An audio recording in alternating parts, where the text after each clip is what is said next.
I wasn't supposed to see her there. The funeral was small, intimate. Just family, they said. Just the people who really knew Emma.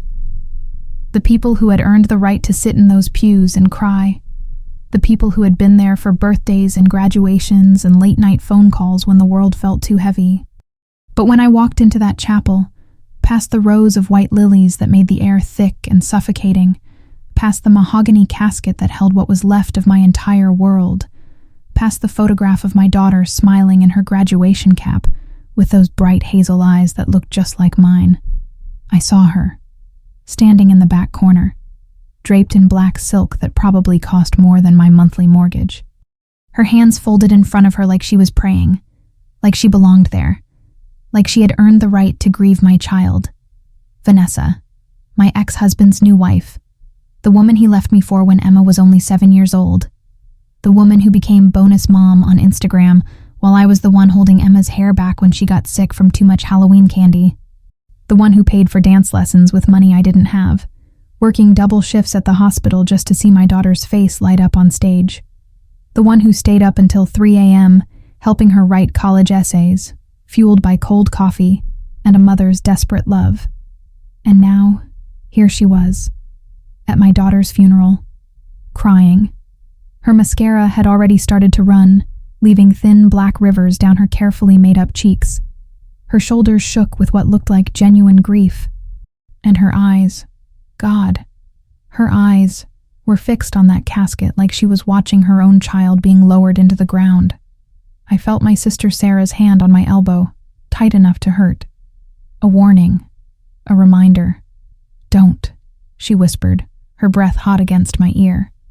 Not here, not today. Please, Maggie. But I couldn't look away, couldn't process the audacity of it. The sheer nerve it took for Vanessa to show up here, to this sacred space, to insert herself into the most devastating moment of my life. What right did she have? What right did she have to cry for Emma, to mourn her, to stand in the same room where Emma's body lay cold and lifeless, because some drunk driver decided to get behind the wheel on a Tuesday night? My hands clenched into fists at my sides. My nails dug into my palms hard enough to draw blood. But I didn't move, didn't speak, didn't make a scene, because Sarah was right. This wasn't the time. This wasn't the place. This was Emma's day, her goodbye, and I wouldn't ruin it with my rage. The service was a blur of words I didn't hear and hymns I didn't sing. The pastor, some young man Emma had never even met, spoke about heaven and grace and eternal peace, his voice echoing off the chapel walls like a recording. Empty. Meaningless.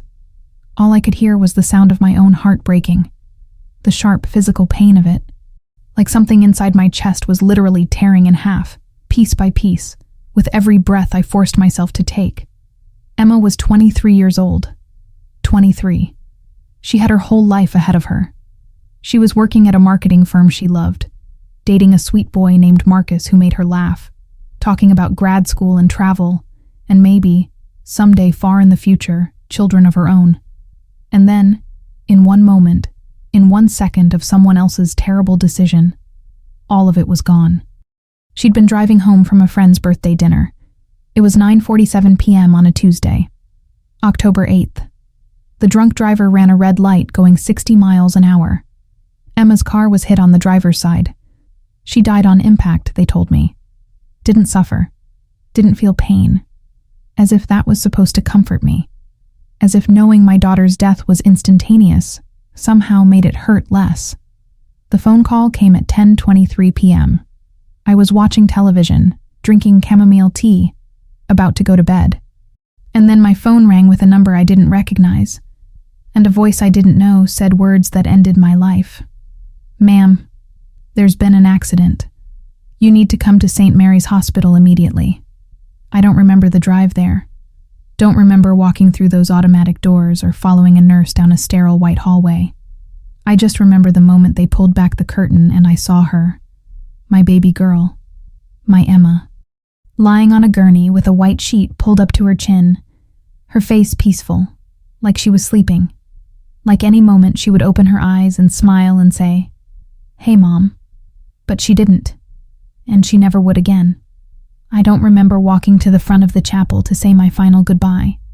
Don't remember touching the smooth, cold wood of her casket, or placing the single white rose on top, the thorns pricking my fingers. But I remember the cold, how cold everything felt. Like the whole world had frozen the moment my daughter's heart stopped beating. When I turned to leave, walking down the center aisle on legs that barely worked, I expected to walk past Vanessa without a word, to let her fade into the background like she always had in Emma's life, present on holidays and birthdays, but never quite there. Never the one Emma called when she got her heart broken. Never the one she texted at midnight with random thoughts. Never the one who knew her daughter ordered extra pickles on her burgers, or that she was secretly terrified of thunderstorms. But Vanessa stepped forward, blocking my path. "Margaret," she said, her voice cracking, trembling. "Please, I need to talk to you." Sarah's grip on my arm tightened to the point of pain. "Maggie, let's go. Don't do this." But something in Vanessa's eyes stopped me. It wasn't pity. It wasn't guilt. It wasn't even grief, really. It was something else. Something desperate and urgent and terrifying. "Just 5 minutes," Vanessa whispered, her perfectly manicured hands clasped together like she was begging. "Please, it's important. It's about Emma." Those 3 words, "it's about Emma," they broke through my rage. Because anything about my daughter, anything she needed me to know, I would listen to, even from her. I don't know why I nodded. Maybe it was exhaustion. Maybe it was curiosity. Or maybe, deep down in some twisted part of my grieving heart, I wanted to know if she hurt as much as I did. If losing Emma, even from the sidelines of her life, had carved a hole in Vanessa's chest too. We stepped outside, into the gray October afternoon. The sky was heavy with clouds that threatened rain but refused to fall. The air smelled like dying leaves and damp earth and something else. Something cold and final, like the smell of endings. Vanessa wrapped her arms around herself, shivering despite her expensive wool coat. Her breath came out in small white clouds.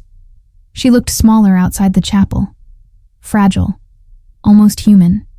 "I know you hate me," she started, her voice barely above a whisper, her eyes fixed on the ground. "I know you think I stole him from you, that I ruined your family, that I'm the reason your marriage fell apart. And maybe I did. Maybe I am." I said nothing. Didn't confirm or deny. Just let her talk. Let her confess whatever truth she thought she needed to confess. But Emma... Vanessa's voice broke completely, tears streaming down her face now, her carefully applied makeup running in streaks. "Emma was the best thing that ever happened to me. Even if she wasn't mine. Even if I was just the woman her dad married. Just the outsider trying to fit into a family that was never really mine." "She wasn't yours," I said, the words coming out sharper than I intended, cutting through the cold air like a knife. "She was mine and mine alone. I gave birth to her. I raised her. I was there for every skinned knee and every nightmare and every milestone. You were just there." Vanessa nodded, accepting the blow without argument. I know she was yours. I never tried to replace you, Margaret. I never could. But she left something for you. Something she made me promise to give to you. If anything ever happened to her." My breath caught in my throat.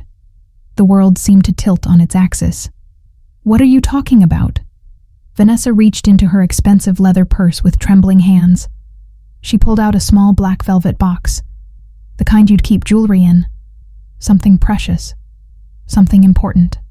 "She gave this to me 6 months ago," Vanessa said, her voice shaking as she pressed the box into my hands. "March. On her birthday. She came over for dinner, and afterward she pulled me aside and gave me this.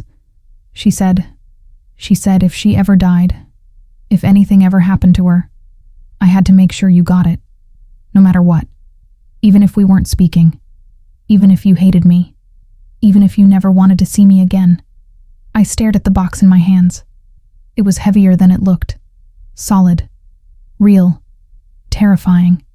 "What is it?" I whispered, afraid of the answer. "I don't know," Vanessa said, and I believed her. There was too much fear in her eyes for her to be lying. She wouldn't tell me. She just said, "Mom needs to know the truth. Promise me you'll give it to her. Promise me." The world tilted again. Shifted. Changed. My fingers closed around the box, and I felt something shift inside me.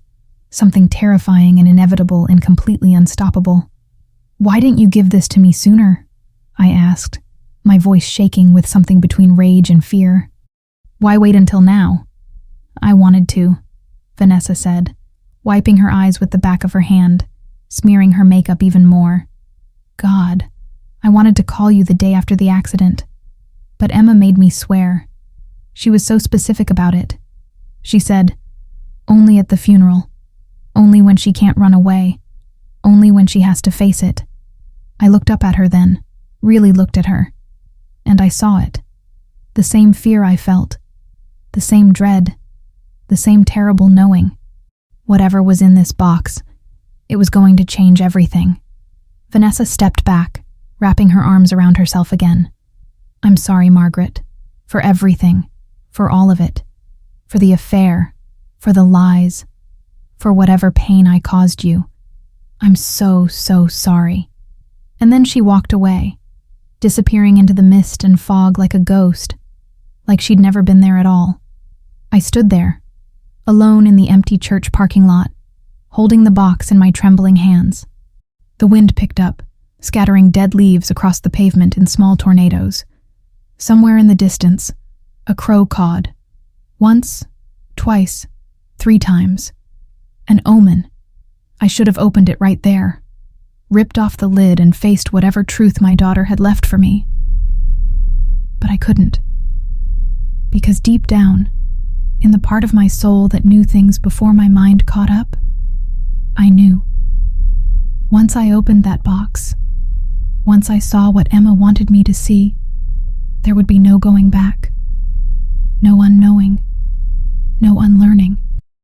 No return to the life I thought I'd lived. And maybe I wasn't ready to lose Emma all over again.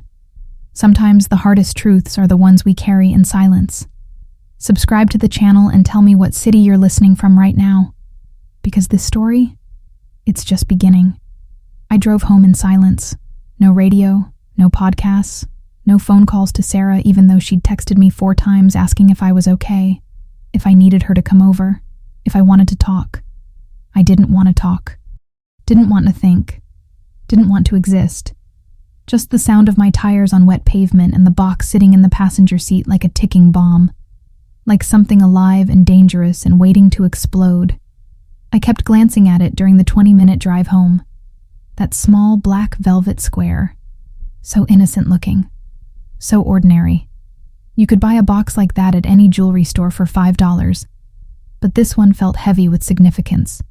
With dread. Mom needs to know the truth. What truth? What could Emma possibly have wanted to tell me that she couldn't say while she was alive? We talked about everything.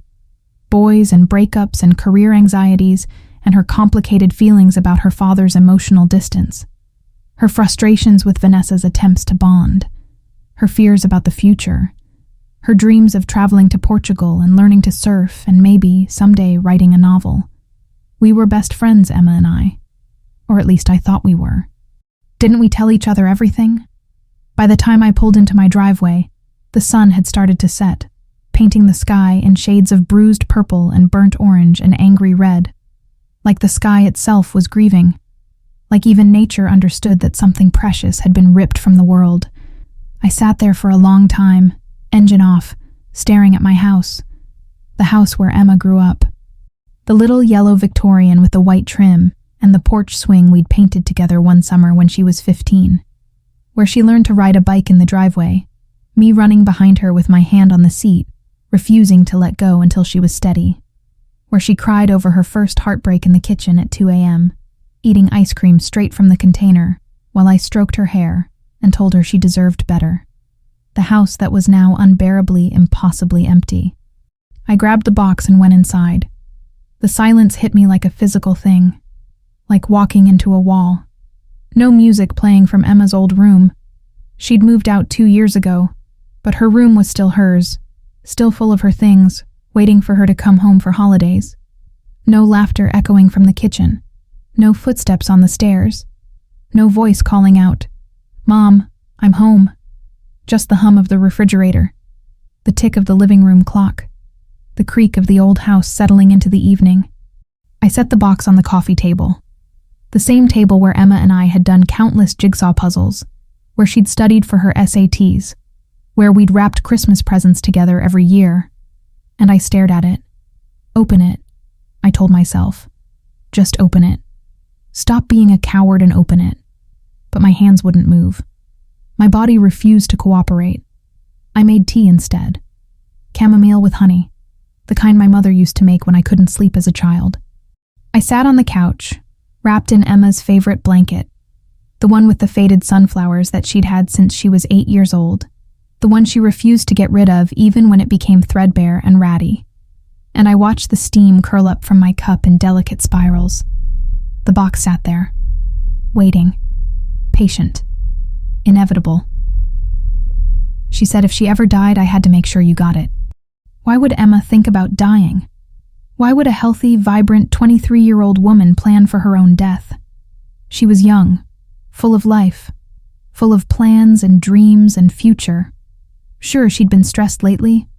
Her new job at the marketing firm was demanding. All late nights and difficult clients and pressure to perform. She'd mentioned feeling overwhelmed during our last few phone calls, but nothing that seemed serious. Nothing that suggested she was preparing for something. Nothing that made me think she was in danger. Was there something I missed? Some sign I should have seen? I thought back to the last time I saw her, 2 weeks before the accident. We'd met for brunch at that little cafe she loved downtown, the one with the mismatched furniture and the barista with the nose ring who always remembered Emma's order. Oat milk latte with an extra shot and a sprinkle of cinnamon. She'd seemed distracted, kept checking her phone. Barely touched her avocado toast, which was unusual because Emma loved that toast. Always ordered it extra crispy with red pepper flakes. "Everything okay, honey?" I'd asked, reaching across the table to touch her hand. "Yeah, Mom. Just work stuff. This campaign I'm working on is killing me. My boss is being a nightmare." I'd believed her. Why wouldn't I? Emma told me everything. Or so I thought. But now, sitting in this empty house with this mysterious box, I wondered. Had she been trying to tell me something? Had there been words behind her words, meanings I'd been too distracted to catch? Had I been too busy, too caught up in my own life, my hospital shifts, my book club, my attempts at dating again, to notice that my daughter was carrying something heavy? The guilt was suffocating, pressing down on my chest until I couldn't breathe properly. I set down my tea and reached for the box. My fingers trembled as I lifted the lid. Inside, nestled in black satin that felt expensive and deliberate, was a USB drive. Small, silver, the cheap kind you could buy at any office supply store. Completely ordinary looking except for the fact that my dead daughter had entrusted it to her father's second wife with explicit instructions about when I should receive it. And beneath it, folded carefully, a piece of paper. I unfolded it with shaking hands, recognizing Emma's handwriting immediately. That loopy artistic script she developed in high school, always writing with those gel pens she collected, always dotting her I's with little hearts. "Mom, if you're reading this, something happened to me, and I'm so sorry. I never wanted you to find out this way. I wanted to tell you in person, over coffee at our cafe, the way we always talked about hard things. But I was scared. Scared of what you'd think of me. Scared of breaking your heart all over again. Scared of being the one to shatter everything you believed about your life. There's something on this drive you need to see. It's going to hurt. God, Mom. It's going to hurt so much. It's going to make you question everything. But you deserve to know the truth. You've always deserved the truth. I love you. I've always loved you. Even when I was angry with you for being too protective. Even when I pulled away during my teenage years and said cruel things I didn't mean. Even when I moved out and started building my own life. You were the best mom anyone could ask for. The best mom I could have asked for. Please don't hate me for what you're about to learn. Please don't think less of me. I was trying to protect you. I thought I was doing the right thing. But secrets have a way of becoming poison, and I can't carry this one anymore. Watch what's on this drive. All of it. And then decide what you want to do with the information. But whatever you decide, know that I love you. Forever and always. Forever your girl, Emma. I read it 3 times, then 4, then 5. Each time the words felt heavier, more ominous, more terrifying. Please don't hate me for what you're about to learn. What did that mean? Hate her? I could never hate Emma. She was my entire world, my reason for breathing, the best thing I ever did with my life. But the fear in her words, it was palpable, real, visceral. She was terrified of me watching whatever was on this drive, terrified of my reaction, terrified of changing something fundamental between us. I picked up the USB drive, turning it over in my hands. It was so small, so light. How could something this tiny hold a truth big enough to terrify my daughter? Big enough that she felt she needed to die before giving it to me? My laptop was upstairs, in my bedroom, sitting on the desk by the window. I could plug it in right now. Watch whatever video or read whatever document Emma had left for me. Face the truth she'd been too scared to tell me while she was alive. But I couldn't move.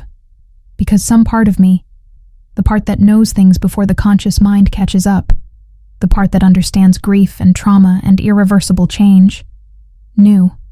Once I saw what was on that drive, everything would change. The life I thought I'd lived. The family I thought I'd had. The daughter I thought I knew. The marriage I thought had ended for the reasons I'd been told. All of it could shatter like glass.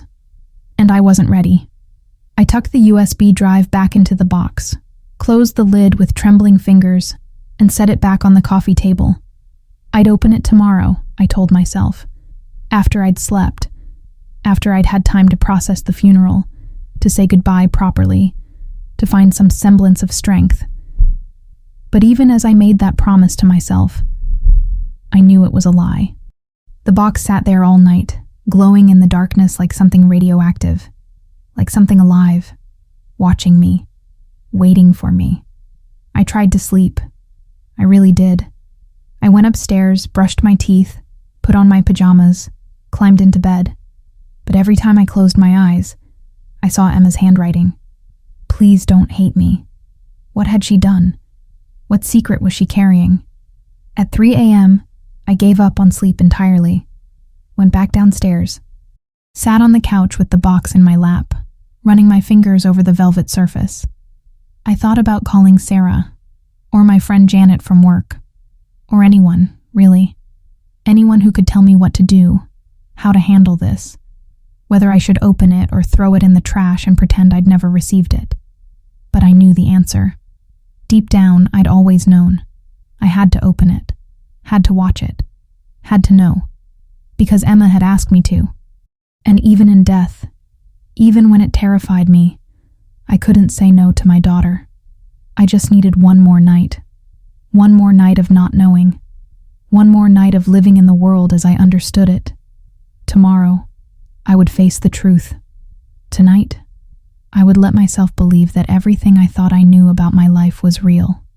And I knew, deep in my bones, deep in the marrow of my grief, that whatever truth Emma had left for me, it was already changing everything, even unopened, even unwatched, even unspoken. The truth was already here, sitting in my living room, waiting patiently. And I was terrified. I didn't sleep that night. Every time I closed my eyes, I saw Emma's handwriting. Please don't hate me for what you're about to learn.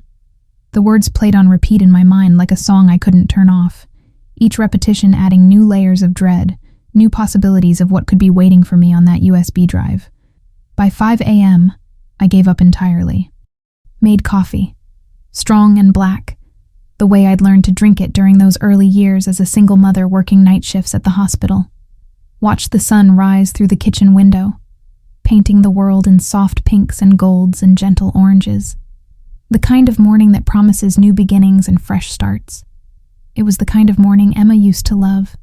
She'd sit on the porch with her journal and a cup of Earl Grey tea, writing poetry she'd never let me read, watching the neighborhood wake up around her. Sometimes I'd join her, and we'd sit in comfortable silence, just existing together in the quiet, before the world demanded things from us. God, I missed her so much, it felt like a physical wound, like someone had reached into my chest and carved out everything essential, leaving only empty space and pain. The box was still on the coffee table where I'd left it. I'd walked past it a dozen times during my sleepless night, trying to pretend it wasn't there, trying to convince myself I could just not open it, throw it away, bury it in the backyard with all the other painful things I'd learned to live with over the years. But I couldn't, because Emma had asked me to, and even in death, even when it terrified me beyond reason, I couldn't say no to my daughter. I grabbed my laptop from upstairs, my hands shaking so badly I almost dropped it twice, sat on the couch in the early morning light, took a deep breath that did nothing to calm my racing heart, and I opened it. The USB drive slid in with a soft click that seemed impossibly loud in the silent house. A single folder appeared on the screen. For Mom. Inside, one video file, dated March 15th. Emma's 23rd birthday, 6 months ago. Half a year my daughter had lived with whatever truth was on this drive, carrying it alone, too scared to tell me. I pressed play before I could change my mind. The screen flickered once, twice, then focused. Emma. She was sitting in her apartment, the one she'd just moved into downtown after finally saving enough for the security deposit. Behind her, I could see the exposed brick wall she'd been so excited about, the string lights she'd hung herself because she said they made the space feel magical. She was wearing her gray NYU hoodie, the one I'd bought her for college that she'd worn so many times it was faded and soft, and her hair was pulled back in a messy bun, loose strands framing her face. She looked tired, beautiful, alive, so heartbreakingly alive. My chest tightened. Tears filled my eyes instantly, because there she was, my baby girl, moving and breathing and existing in a way she never would again. "Hi, Mom," she said, her voice soft and uncertain, the way it got when she was nervous about something. "I don't really know how to start this.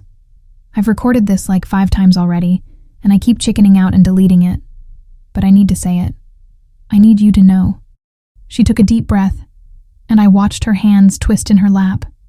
The same nervous gesture she'd had since childhood. The same thing she did before big tests or difficult conversations or moments that scared her. "I've been keeping a secret from you. For a long time. A year. And it's been eating me alive, Mom.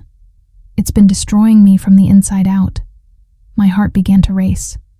My hands went cold. "You know how Dad and Vanessa always said they met at that conference in Atlanta? The work thing? 3 years after you guys divorced? The story they've told at every family gathering, every time someone asks how they got together?" I nodded at the screen, even though she couldn't see me. Yes, I knew that story. Had heard it 100 times. Robert had met Vanessa at a marketing conference in 2010, 3 years after our divorce was finalized. They'd started dating soon after. It was a fresh start for him, everyone said. A new chapter. "That's not true, Mom." Emma's voice cracked. "They didn't meet after the divorce. The room went cold. The air left my lungs. They met before. Way before. 2 years before. When you and Dad were still married. When I was 5 years old. No. I found out by accident. Last year. March. Right around my birthday, actually. I was helping Vanessa organize some old photos for Dad's birthday party. You know how she is, always making these elaborate scrapbooks. And I found them. Pictures of them together. At a beach somewhere. Tropical. Beautiful. Dad's arm around her shoulders. Both of them smiling like they didn't have a care in the world. Like they were in love. Emma's voice was shaking now. Tears were forming in her eyes. And on the back, in Dad's handwriting, you know that messy scrawl of his, it said, Turks and Caicos, 2007. Best weekend of my life. My hands went numb. The laptop almost slipped from my grip. 2007, Mom. That was 2 years before the divorce. 2 years before he sat you down at the kitchen table and told you he'd fallen out of love. 2 years before he packed his bags and moved into that apartment downtown and left us alone in that house. 2 years before he destroyed our family. Emma was crying openly now, tears streaming down her face, her voice breaking with every word. I confronted him. I showed him the picture. I asked him to explain it to me because I thought maybe there was some innocent explanation. Maybe they were just friends back then. Maybe it didn't mean what it looked like. She laughed bitterly, wiping at her eyes with the sleeve of her hoodie. But he broke down, Mom. He completely fell apart, started crying, begging me to understand. And he admitted everything. He told me he'd been having an affair with Vanessa for years, that they'd met in 2005 at a work event, that he'd been in love with her for 2 years before he finally left you, that he'd wanted to leave sooner, but he was scared of losing me, scared of what people would think, scared of child support and custody battles and being seen as the bad guy. My vision blurred. I couldn't breathe, couldn't process what I was hearing. He said he'd lied about when they met because it was easier, because if everyone thought they'd gotten together after the divorce, then he wasn't a cheater. He was just a man who'd fallen out of love with his wife and found someone new. Clean, simple, forgivable. Emma leaned closer to the camera, her eyes red and swollen, her face blotchy from crying. He begged me not to tell you. Got down on his knees and begged. Said it would destroy you. That you'd finally started to heal. Finally started dating again. Finally started building a life without him. He said bringing it up now would just reopen old wounds. That it was ancient history. That it didn't matter anymore because you'd both moved on. Her voice dropped to almost a whisper. But it matters to me, Mom. It matters so much. Because I watched you blame yourself for that divorce. I was only 9 years old. But I remember. I remember hearing you cry in your bedroom at night. I remember you looking in the mirror and asking yourself what you'd done wrong. Why you weren't enough. How you'd failed as a wife. I remember you apologizing to me, saying you were sorry you couldn't keep our family together. Emma's face crumpled. And the whole time, he was lying. He'd already chosen someone else, years before. And he let you believe it was your fault. Let you carry that shame and guilt and self-blame while he played happy family with the woman he'd been cheating with all along. I was sobbing now. Full body, can't breathe. Everything is breaking sobs. I wanted to tell you right away. I swear I did, Mom. I wanted to call you that night and tell you everything. But Dad, he panicked. He said if I told you, it would tear the family apart, that you might try to turn me against him, that Vanessa might leave him, that it would ruin everything, and everyone would blame me for bringing up the past. Emma laughed again, that same bitter, broken sound. And, like an idiot, I believed him. I kept his secret. I smiled at family dinners. I posed for pictures with Vanessa. I called her on Mother's Day because Dad asked me to. I pretended everything was fine while inside. I was dying. Because I knew the truth. And I was lying to you every single day. Every phone call. Every brunch. Every time you asked me how Dad was doing, I lied. She reached toward the camera with a shaking hand, and for one impossible moment, it felt like she was reaching for me across time and death and everything that separated us. I'm so sorry, Mom. I'm so sorry. You deserve to know. You've always deserved the truth. And I was too weak to give it to you. Too scared of disappointing Dad. Too scared of being the one who destroyed what was left of our family. Emma took a deep, shuddering breath. If you're watching this, something happened to me. Some accident or illness or something I didn't see coming. And I need you to know. You were never the problem. You were never broken. You were never not enough. You were amazing. You are amazing. The best mother anyone could ask for. She leaned even closer, her voice fierce now despite the tears. Dad was just a coward, and I was too weak to stand up to him. But you, You're the strongest person I know, and you deserved so much better than the lies we fed you." Her hand reached for the camera one more time. "I love you, Mom, more than anything in this world, and I'm sorry I didn't protect you the way you always protected me." The screen went black. I sat there, frozen, as the video player displayed the paused final frame. Emma's face, tear-stained and filled with regret and love and desperate apology. The truth washed over me in waves that threatened to drown me. He'd lied. For 15 years, he'd lied. Let me believe I was the reason our marriage fell apart. Let me carry that shame, that guilt, that fundamental belief that I wasn't enough, while he played happy family with the woman he'd been fucking behind my back for years. And Emma knew. My sweet, beautiful, sensitive Emma had carried that burden for a year. An entire year. Alone. Suffering in silence. Caught between her loyalty to me and her fear of her father's disapproval. A sound escaped my throat. Something between a sob and a scream and a howl of pure anguish. I wanted to throw the laptop across the room. Wanted to call Robert right now and unleash 15 years of misdirected rage. Wanted to drive to Vanessa's house and scream at her for standing in that chapel crying like she had any right to mourn my daughter. But more than anything, more than revenge or rage or justice, I wanted Emma back. I wanted to hold her and tell her it wasn't her fault, that she didn't owe him her silence, that she should have told me, that I would have understood, that I would have forgiven her anything, everything, always. But I couldn't, because she was gone, and the truth had come too late. The sun had fully risen now, streaming through the windows in harsh, accusatory light. The world kept turning like nothing had changed, like my entire understanding of the last 15 years hadn't just shattered into a million irreparable pieces. I sat there on the couch, clutching Emma's blanket, staring at the frozen image of her face on the screen, and I let myself fall completely apart. Not the quiet, dignified grief I'd maintained at the funeral. Not the composed sadness I'd shown my sister and friends. This was raw and ugly and primal. The kind of grief that comes from losing everything. Your daughter, your past, your understanding of your own life, all at once. I cried until there were no tears left. Until my body ached, and my head pounded, and my throat was raw. Until the sun moved across the sky, and the morning became afternoon, and the light changed from gold to white, to the softer amber of late day. And then, when I was empty, when there was nothing left inside me but a hollow space where my heart used to be, I picked up my phone. It was 2:17 a.m. before I finally made the call.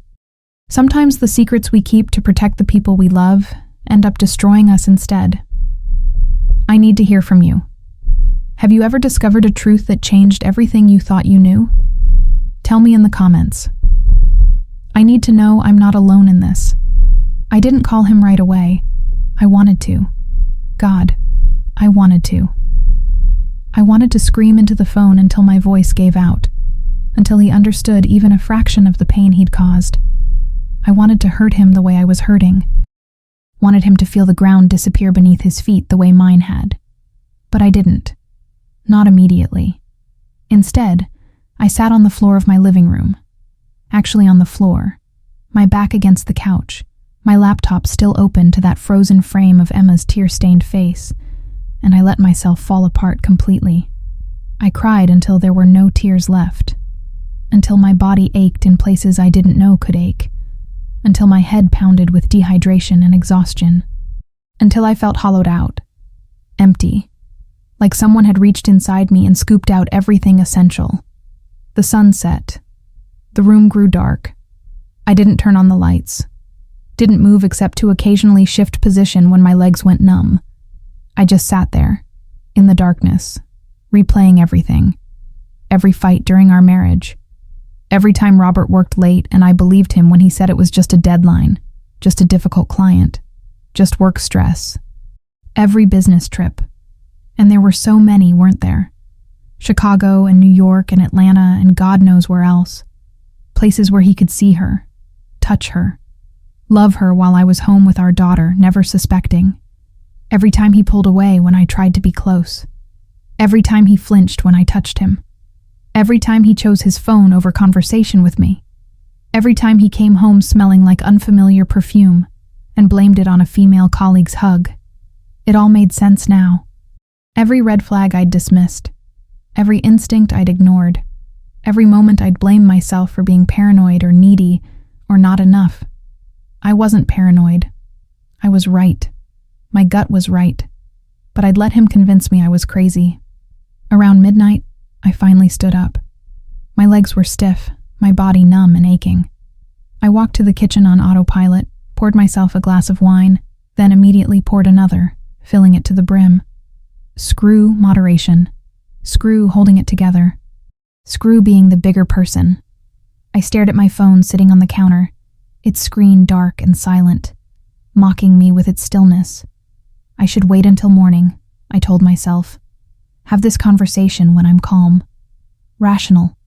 When I can articulate my thoughts clearly, without screaming or crying or saying things I might regret. But I wasn't calm. And I didn't want to be rational. And I didn't care about regret. I wanted him to hurt the way I was hurting. Wanted to shatter his comfortable life the way mine had been shattered. Wanted him to know that I knew. That Emma had told me everything. That his carefully constructed lie had finally been exposed. At 2:17 a.m., fueled by wine and rage and 15 years of misdirected guilt, I called him. He answered on the fourth ring, his voice groggy and thick with sleep. Margaret? What's wrong? Is everything okay? Did something happen? The concern in his voice almost made me laugh. Like he cared. Like he had any right to worry about me after what he'd done. No, I said, my voice eerily steady, cold as ice. Everything is not okay. Everything is very, very far from okay. Silence on the other end. Then movement. Rustling sheets. I heard Vanessa's voice in the background, muffled. Who is it? Is it about Emma? Margaret, it's 2 a.m, Robert said, his voice clearer now, more alert. Can this wait until... No, it can't wait. I cut him off. I've waited 15 years already. I'm done waiting. More silence. I could hear him breathing. Could almost feel his growing dread through the phone. Do you know what I did today? I continued, my voice still that same cold, level tone. I watched a video Emma made. 6 months before she died. 6 months before that drunk driver took her from me. 6 months that she lived with your secret eating her alive. I heard him suck in a sharp breath. Heard the moment he understood. She told me everything, Robert. About Turks and Caicos. About 2005. About the affair that started 2 years before you left me. About how you begged her to keep your secret. About how you convinced our daughter to lie to me for an entire year. Margaret, I can explain... His voice was panicked now, desperate. Don't. The word came out sharp as a blade.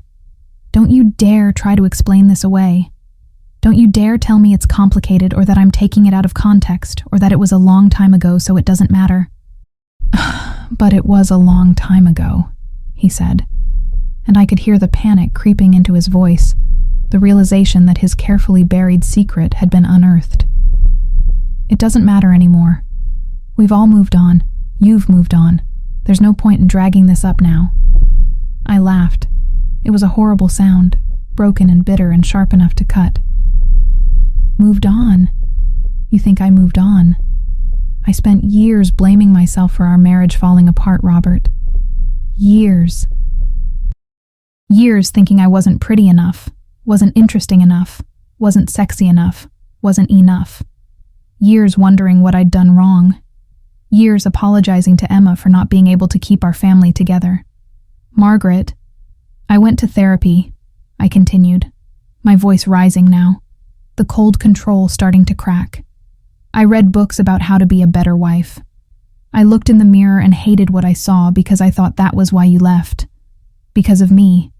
Because I failed. That's not... And the whole time, I was shouting now, years of pain pouring out in a torrent. The whole time, you were fucking her. You'd already chosen her. And you let me believe it was my fault. You let me carry that shame. You let me destroy myself with guilt that was never mine to carry. Silence. Heavy and thick and damning. Our daughter carried your lie for a year, I said, my voice dropping to something cold and dangerous. An entire year, while it destroyed her. While she felt guilty every time she talked to me. Every brunch we had. Every phone call. Every time she looked at me and knew she was lying to protect you. She wanted to protect you too, Robert said quietly. And I wanted to reach through the phone and strangle him. She didn't want to hurt you. She knew it would devastate you.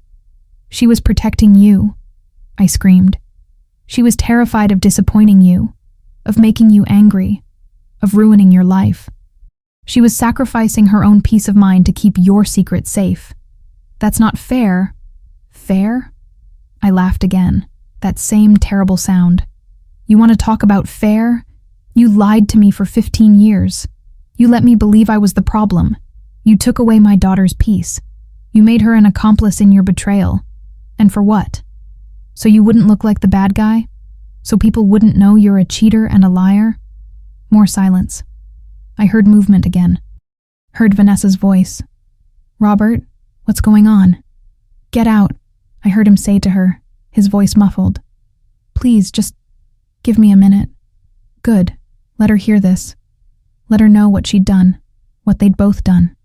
Emma's dead, I said, and my voice broke completely now, tears streaming down my face. Our daughter is dead, Robert. She's gone. And she died carrying your shame. She died lying to me. She died feeling guilty for protecting you. So no, Robert. We haven't moved on. And we never will. Margaret, I'm sorry.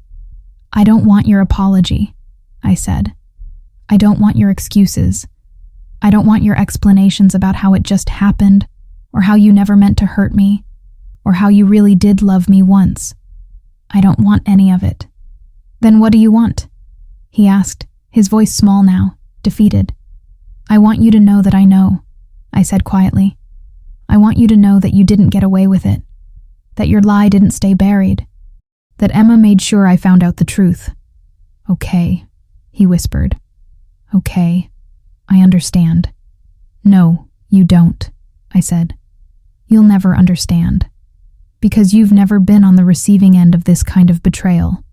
You've never had to rebuild your entire sense of self because someone you loved destroyed it. You've never had to question every memory, every moment, every feeling because you realize it was all built on lies. I took a shaky breath. But you will now.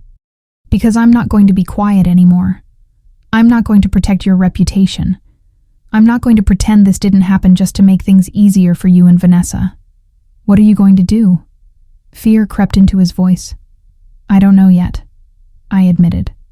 But whatever I decide, know this. You don't get to control the narrative anymore. Emma gave me the truth, and I'm going to honor that gift. I hung up before he could respond. My hands were shaking violently. My heart was racing. Adrenaline coursed through my body, making me feel simultaneously powerful and sick.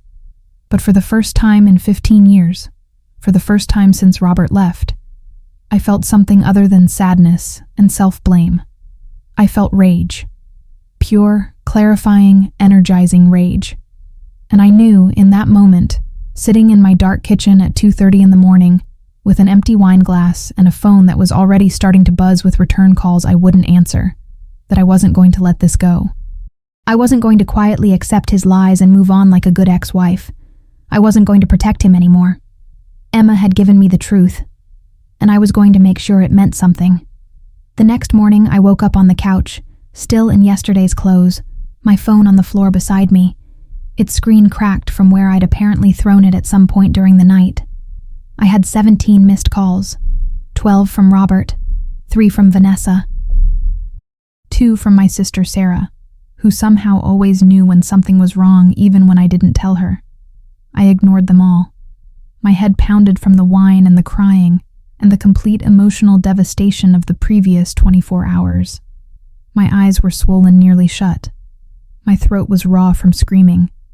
Every part of my body hurt. But my mind was clear, crystalline, sharp. I knew what I needed to do. I went to my desk, the old oak one Emma had helped me refinish 2 summers ago, sanding it down together on the back porch while listening to her Spotify playlist and drinking lemonade, and pulled out a piece of stationery. The good kind. Cream-colored with my initials embossed at the top in elegant script. The kind my mother had given me years ago for important correspondence. This definitely qualified as important. I was going to write a letter. Not to Robert. He didn't deserve my words, didn't deserve the energy it would take to address him directly.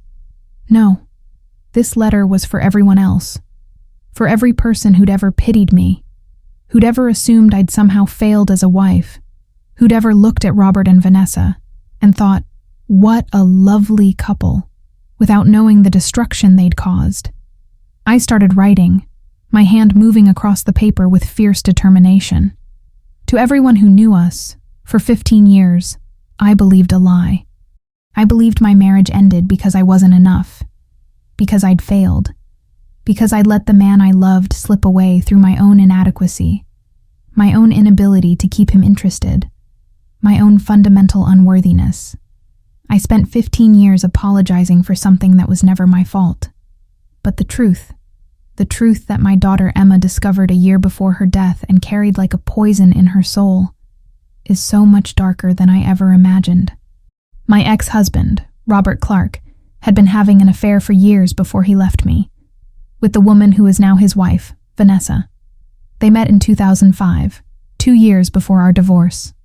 While I was home taking care of our 7-year-old daughter, believing my husband's promises that he was working late, that he loved me, that our family was solid, he was in love with someone else. When he finally left in 2007, he told me he'd fallen out of love, that we'd grown apart, that sometimes marriages just end and there's no one to blame. And I believed him. God help me. I believed every word. He let me carry the blame. He let me spend years in therapy trying to figure out what I'd done wrong. He let me apologize to our daughter for breaking up our family. He let me believe I was broken while he built a new life with the woman he'd been cheating with all along. And when Emma found out, when she accidentally discovered photographs from 2007 that proved the affair, he begged her to keep it secret. He convinced our daughter, our beautiful, empathetic, loyal daughter, that telling me would hurt me, that it was better to let me live with the lie than to know the truth. So Emma carried his secret. For a year. It ate at her conscience. It made her feel complicit in betraying me. It destroyed her peace. And now she's gone. My daughter is dead. And I truly believe, that the weight of his lie contributed to her death. Not directly, perhaps. But the guilt, the stress, the constant internal conflict of lying to the person she loved most. It took a toll. I'm writing this because I'm done protecting his reputation. I'm done pretending. I'm done carrying shame that was never mine. I'm done being the quiet, dignified ex-wife who never speaks ill of her former husband.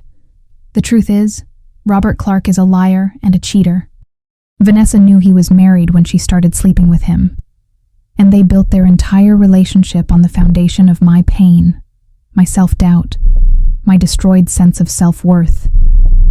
They don't get to keep that secret anymore. They don't get to walk around pretending they're a normal couple who happened to fall in love after his divorce. They don't get to rewrite history. Emma gave me the truth in a video she made before she died. She wanted me to know. She thought I deserved to know. And she was right. So now you know too. To everyone who ever pitied poor Margaret Clark, who couldn't keep her husband happy. I didn't fail. I was betrayed. And there's a difference. To everyone who ever smiled at Robert and Vanessa at parties and thought they were a lovely couple. They're built on lies and infidelity and the destruction of a family. And to Robert and Vanessa themselves. You took 15 years of my life. You took my daughter's peace. You took my sense of self. You won't take anything else. Margaret Clark. I read it 3 times, my hands shaking, my heart pounding. It was perfect, sharp, true, devastating. Every word was factual. Every accusation was supported by Emma's video. I wasn't exaggerating or embellishing. I was simply telling the truth they'd worked so hard to bury. I imagined sending it to our old friends from the neighborhood, to Robert's colleagues, to everyone on my Facebook friend list, posting it publicly on social media where it couldn't be deleted or hidden, letting everyone who'd ever known us see the real story. I imagined Robert's face when he realized his carefully constructed reputation was destroyed. Imagined Vanessa having to explain to her friends and family that yes, she'd been sleeping with a married man. Imagined both of them facing the judgment and whispers and social consequences they'd avoided for 15 years. The thought was intoxicating, powerful, almost euphoric. My finger hovered over the print button. One click and I could print dozens of copies. Mail them, post them, make sure everyone knew. But I didn't press it, because somewhere in the back of my mind, cutting through the rage and pain and desire for revenge, I heard Emma's voice.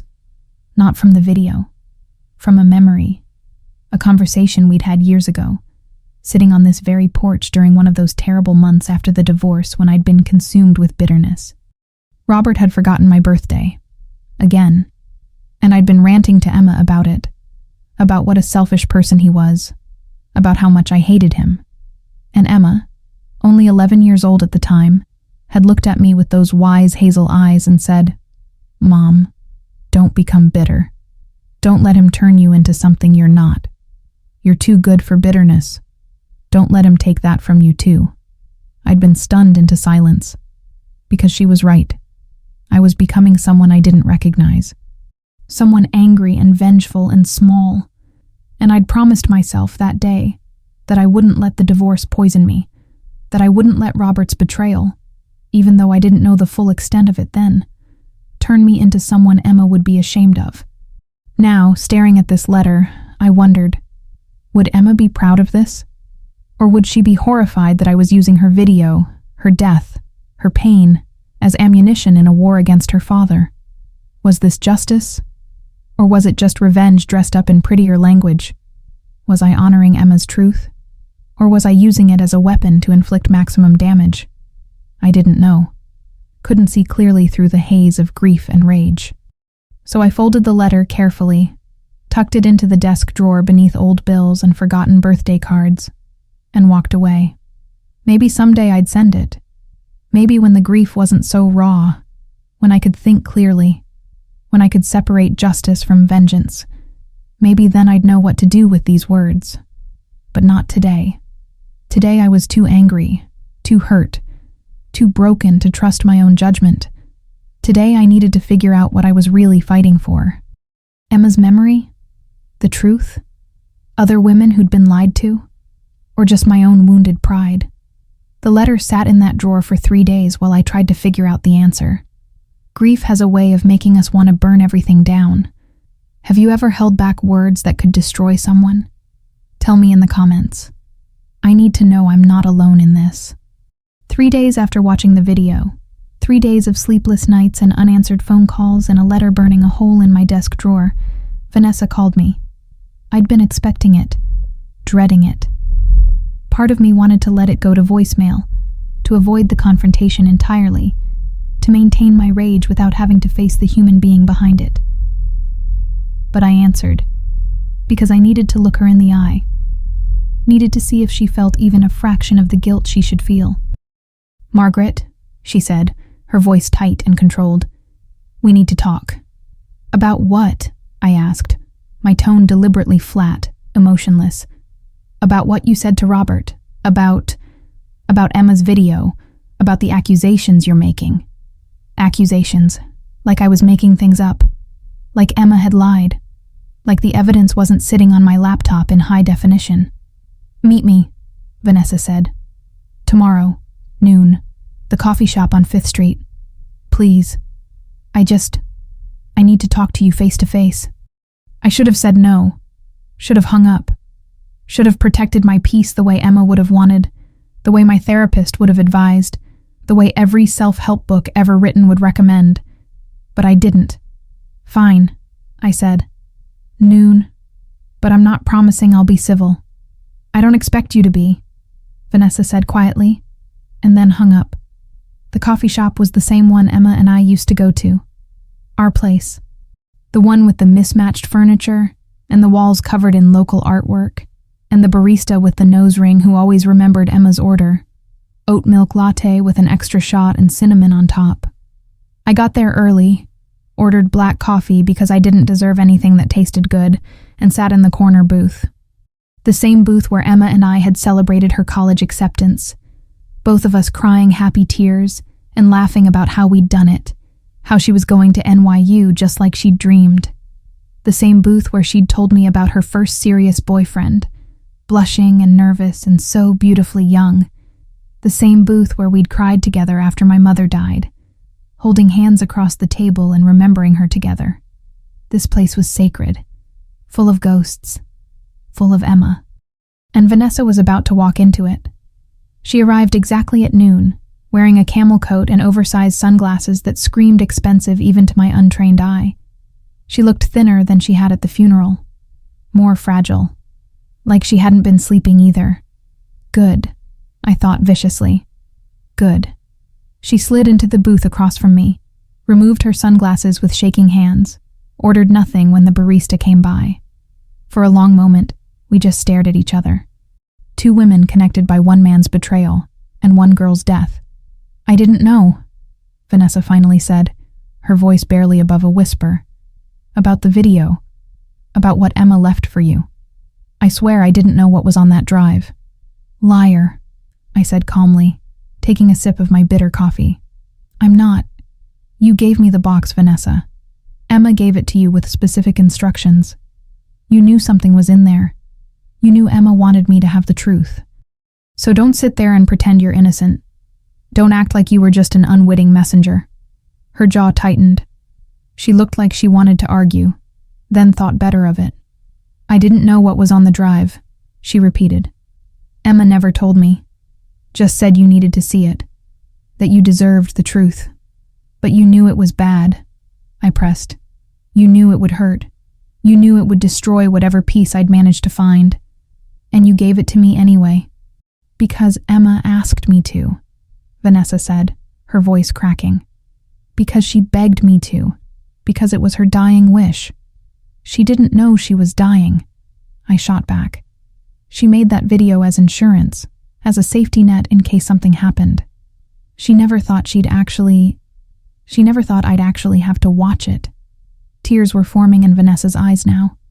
Her carefully applied makeup was starting to run, just like at the funeral. Why are you here? I asked, leaning back in the booth, crossing my arms. What do you want from me? I want you to understand, she said desperately. What happened between Robert and me? It wasn't some sordid affair. It wasn't cheap. We fell in love, really fell in love. And yes, the timing was awful. Yes, he was married. But it wasn't malicious. We didn't set out to hurt you. I laughed. It was a cold, hollow sound that made the barista look over nervously. You think that makes it better? That you loved him? That somehow justifies what you did to me? What you did to my family? I'm not trying to justify it, Vanessa said, her hands twisting together on the table. I'm trying to explain. Explain what? I leaned forward, my voice dropping to something dangerous. Explain how you fucked my husband while I was home taking care of our daughter. Explain how you looked me in the eye at school pickup and pretended to be friendly while you were sleeping with my husband. Explain how you played bonus mom on Instagram while I was the one actually raising her. That's not fair. Fair? I was standing now, my chair scraping loudly against the floor. The entire coffee shop had gone silent. Everyone was staring. My daughter is dead, Vanessa. She's dead. And the last year of her life was spent drowning in your lies, carrying your guilt, protecting your secret. So don't you dare talk to me about fair. Vanessa was crying openly now, mascara streaming down her face just like at the funeral, creating those same black rivers against her pale skin. You want my forgiveness? I asked, my voice shaking with rage. You want me to tell you it's okay? That you're not a homewrecker? That you didn't destroy my life and my daughter's peace and my sense of self? That you're actually a good person who just made a mistake? She didn't answer. just sat there crying, her shoulders shaking. "I can't give you that," I said quietly now, the rage draining out of me suddenly, leaving only exhaustion. "I'll never give you that. You don't get absolution from me, Vanessa. You don't get to feel better about what you did. You have to live with it. Just like I have to live with the fact that my daughter died thinking she'd betrayed me by keeping your secret." I turned to leave, grabbing my purse from the booth. "Margaret, wait." "No," I said without turning around. "We're done. You got your conversation. Now leave me alone." I walked out, leaving her sitting in that booth, surrounded by the ghosts of my daughter's memory, crying into her hands. And as I stepped into the cold afternoon air, the gray sky threatening rain, I felt something shift inside me. Not forgiveness, not peace, not even satisfaction at having said my piece, but clarity. Cold, clear clarity. I knew what I had to do next. I was going home to open that desk drawer and pull out that letter. And I was going to share Emma's story with the world. I went home and did something I'd been avoiding since the funeral. I went into Emma's room. My sister Sarah had offered multiple times to help me pack it up. Friends had gently suggested turning it into a guest room, or an office, or a craft space, or anything other than a shrine to my dead daughter. Even my therapist, the one I'd started seeing 2 weeks after the accident, had mentioned that keeping Emma's room exactly as she'd left it might not be healthy for my grieving process. But I couldn't. Not yet. Maybe not ever. The room looked exactly as Emma had left it the last time she'd stayed over, about 3 weeks before the accident. She'd come for dinner on a Sunday, and we'd stayed up late watching old movies and eating popcorn, and she'd been too tired to drive home, so she'd slept in her old room like she used to when she was younger. The bed was made. Emma had always been meticulous about that, even as a teenager, always smoothing the comforter and arranging the pillows just so. Her books were stacked on the nightstand in neat piles, organized by author the way she liked. Her favorite throw pillow, the one shaped like a cloud that I'd bought her for her 16th birthday, sat in the reading chair by the window where she used to curl up with a book and a cup of tea. The walls were still covered with her things: photographs from high school and college, concert tickets, a dried corsage from her senior prom, her diploma from NYU in its frame, a watercolor painting she'd done in an art class, abstract swirls of blue and purple that she'd said reminded her of how sadness looked. It even still smelled like her, like vanilla and jasmine, and that coconut leave-in conditioner she loved, the expensive one from that boutique downtown that she'd save up to buy. I stood in the doorway for a long moment, just breathing it in, letting myself remember, letting myself feel close to her again in a way I couldn't anywhere else. Then I stepped inside and closed the door behind me. I sat on her bed first, running my hands over the soft comforter, the one with tiny stars on it that she'd picked out when she was 15 and refused to replace even when it started to fade. I let myself cry, really cry, the kind of crying that comes from somewhere deep and ancient, a place where all the grief lives, where it pools and waits to overflow. After a while, when the tears slowed, I started looking through her things. Not to pack them away, not yet, just to feel close to her, to touch the objects she'd touched, to see the world through her eyes one more time. I found her journals first, 5 of them, leather-bound and filled with her looping, artistic handwriting. I knew I'd read them eventually, knew I'd need to understand her last year, to see what she'd been thinking and feeling while carrying Robert's secret. But not yet. Not when the wound was still this raw, this fresh, this likely to completely destroy me. I found her photography portfolio from college, the one she'd worked on for an entire semester. Black and white images of the city, strangers on the subway, their faces telling stories she'd captured in a fraction of a second. Street art, architecture, and scattered throughout, pictures of me sleeping on the couch one Christmas morning, my mouth slightly open, completely at peace, me cooking in the kitchen, flour on my face, laughing at something she'd said, me reading in the garden, sunlight filtering through the trees, creating patterns on my skin. I hadn't known she'd taken any of these, Hadn't realized she'd been documenting me the way she documented everything else she found beautiful in the world. The thought made me cry harder. I found a shoebox full of letters I'd written her when she went away to college. Little notes I'd tucked into care packages, words of encouragement during finals, jokes to make her laugh when she was stressed. She'd kept every single one. I found the bracelet I'd given her for her 18th birthday, the silver one with the charm that said brave because that's what she'd always been. Brave enough to leave home for college. Brave enough to pursue her dreams. Brave enough to love fully even when it scared her.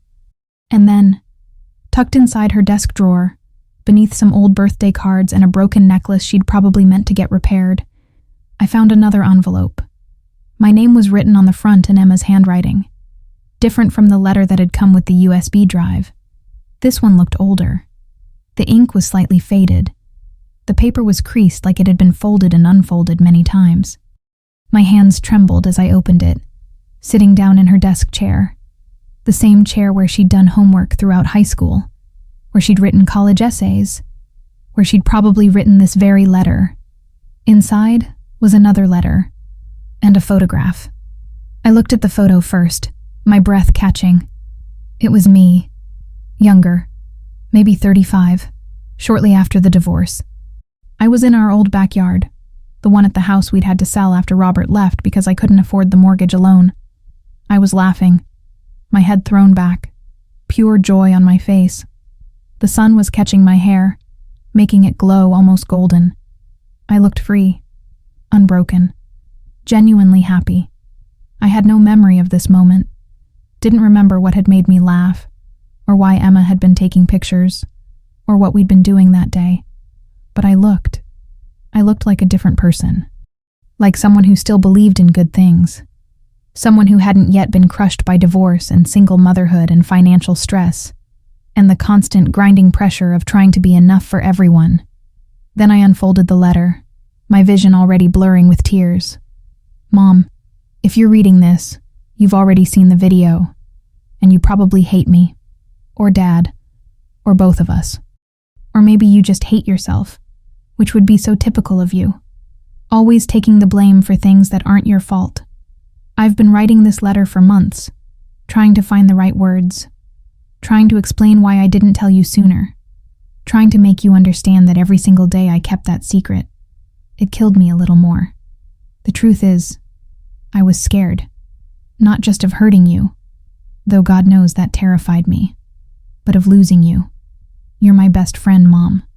You always have been, even when I was a bratty teenager who slammed doors and rolled my eyes at everything you said, even when I moved away for college and started building my own life, even now, as an adult with my own apartment and my own career. You're still the first person I want to call when something good happens, the first person I need when something goes wrong. And I was terrified that if you knew I'd kept this secret, if you knew I'd lied to you every single day for a year, you'd never look at me the same way again. That you'd see me as Dad's accomplice instead of your daughter. That I'd lose you in a way that had nothing to do with death and everything to do with broken trust. But I realize now that silence was worse. By not telling you, I made you keep carrying a lie. And you've carried enough, Mom. You've carried me through every stage of my life. You've carried Dad's failures. You've carried your own heartbreak. You've carried the weight of being both parents, of working 2 jobs, of sacrificing everything so I could have opportunities you never had. You don't deserve to carry his lies too. I need you to know something, and I need you to really hear it. You are the strongest person I know, the strongest person I will ever know. You raised me alone when Dad checked out emotionally, even before he left physically. You worked night shifts at the hospital and still made it to every single one of my school events. You put yourself through nursing school while being a single mom. You taught me what resilience looks like, what grace looks like, what real love looks like. And Dad's betrayal? It had absolutely nothing to do with you. You were always enough. You were always more than enough. You were everything. He just wasn't brave enough to deserve you. He wasn't strong enough to honor what he had. He was weak and selfish and cowardly. And he let the best thing that ever happened to him walk away while he convinced you it was your fault. I'm including this photo because I want you to remember who you were before the divorce. Before the lies. Before all of this darkness. Look at her, Mom. Really look at her. That woman is laughing without fear. She's beautiful and confident and alive. She hasn't yet learned to doubt herself, to question her worth, to carry shame that was never hers. That woman is still in there. I know she is. I've seen her peek out sometimes. When you're gardening and you don't think anyone's watching. When you're lost in a good book. When we're together and you forget to be sad for a little while. She's still there, buried under years of pain, but not gone. Never gone. Don't let his betrayal make you forget her. Don't let what he did steal who you really are. Because you're magnificent, Mom. You're brave and kind and generous and strong. You're everything I want to be when I grow up. Even though I'm supposedly already grown. I know you're angry right now. At Dad. At Vanessa. Probably at me too. And you have every right to be. But please, please don't let that anger turn inward. Don't let it become self-hatred or self-doubt. You didn't fail. You didn't cause this. You didn't deserve this. This was done to you, not because of you. And I'm so sorry I didn't tell you sooner. I'm sorry I let you live with that lie for even one extra day. I'm sorry I chose Dad's comfort over your right to know the truth. I'm sorry I was a coward just like him. But I'm trying to be brave now. Even if it's too late. Even if I'm only brave enough to tell you this after I'm gone. I'm trying to give you what you should have had all along. The truth. The whole truth. Even though it hurts. Find that woman in the photograph again, Mom.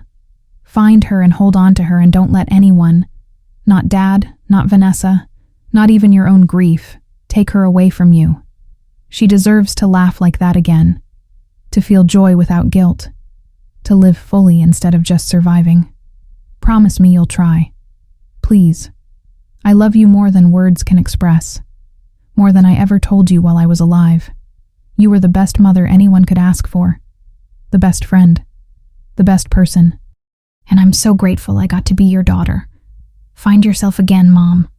For me. For you. For that woman in the photograph who deserves a second chance at happiness. Forever and always, your Emma. I clutched the letter to my chest and sobbed. Deep, body-shaking sobs that felt like they were tearing me apart from the inside. Emma had seen me. Really seen me. Through all my brokenness and doubt and self-blame. She'd seen the woman I used to be. The woman I'd forgotten existed. And she'd wanted me to find her again. I looked at the photograph through my tears. At that younger version of myself. Laughing in the sunlight. And somewhere, beneath all the grief and rage and pain, I could feel her stirring. That fearless woman. That woman who knew her own worth. Waiting to be remembered. Emma had given me more than the truth about Robert. She'd given me a map back to myself. A reminder of who I was before I let someone else's betrayal define me. I sat there in her room, surrounded by her things, holding her words, and I made a promise. I would find that woman again. I would honor Emma's wish. I would stop carrying shame that was never mine. I would learn to laugh like that again. For Emma. For myself. For the life I still had left to live, even though she was gone. Your children see you in ways you can't see yourself. Have you ever rediscovered yourself after heartbreak? Let me know in the comments. And please, subscribe so we can keep walking this path together. I hosted a dinner 1 week after finding Emma's letters. Not for friends, not for family, not for anyone who would try to comfort me or tell me I needed to move on, or suggest that keeping Emma's memory alive like this was unhealthy. No. This dinner was just for Emma.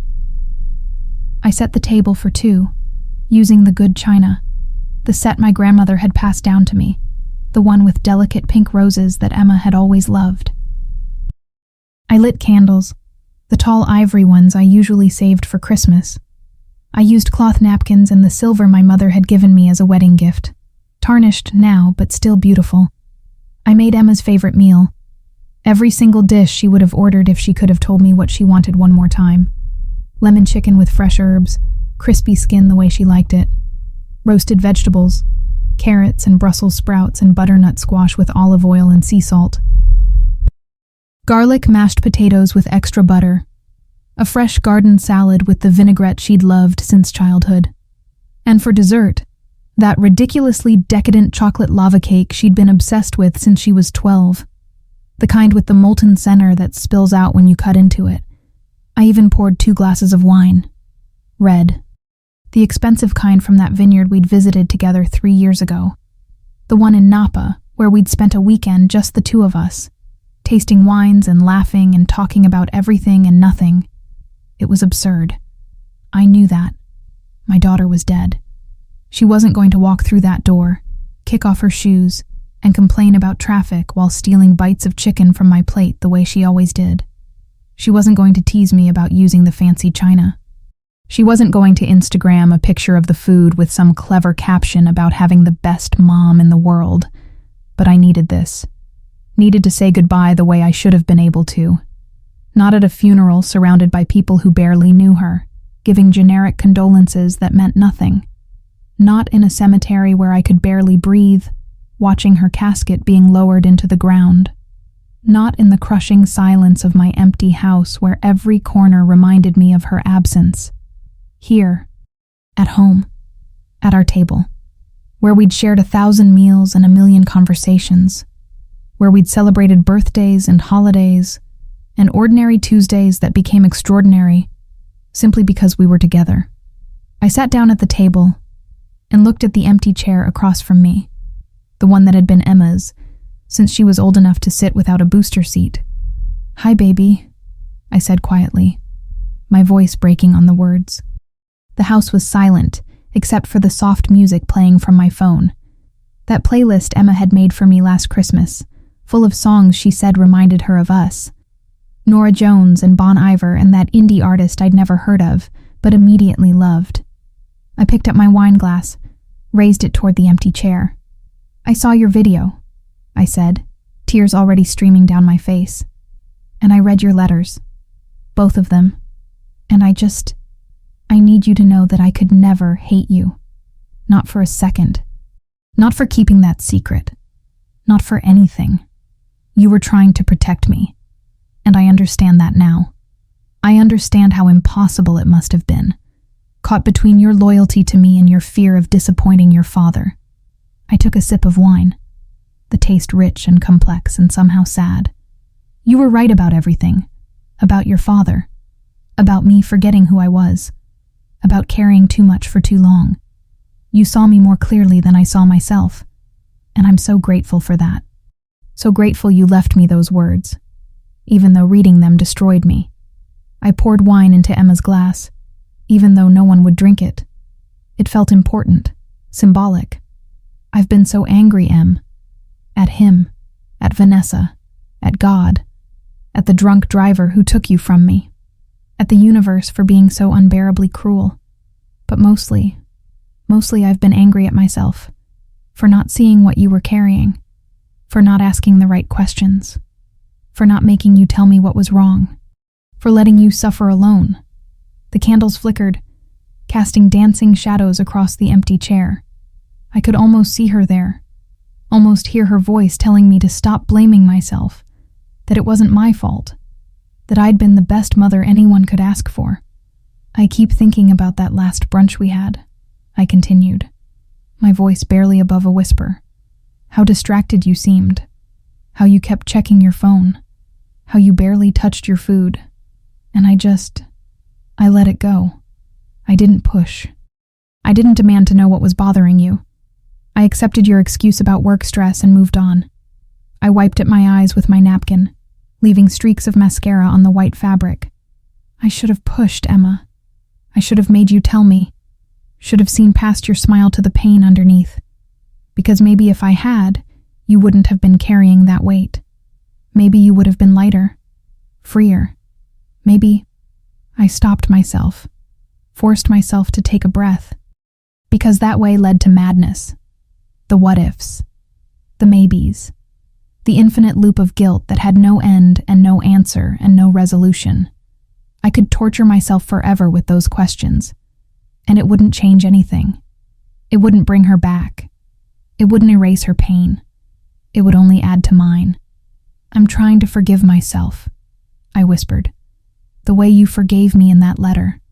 I'm trying to remember that I did my best, that I loved you with everything I had, that some things are just beyond our control, that I can't carry every failure, every missed opportunity, every moment I didn't see what I should have seen." I looked at the photograph Emma had left me, the one of me laughing in the sunlight. I'd brought it to the table, propped it against the vase of white lilies in the center. A reminder. "I'm going to try to find her again," I said, pointing to the photograph. That woman, the one who laughed like that, the one who was strong enough to survive anything, the one who knew her own worth. "I'm going to try to be her again. For you. And for me." I raised my glass again toward the empty chair. "Thank you for the truth, baby girl.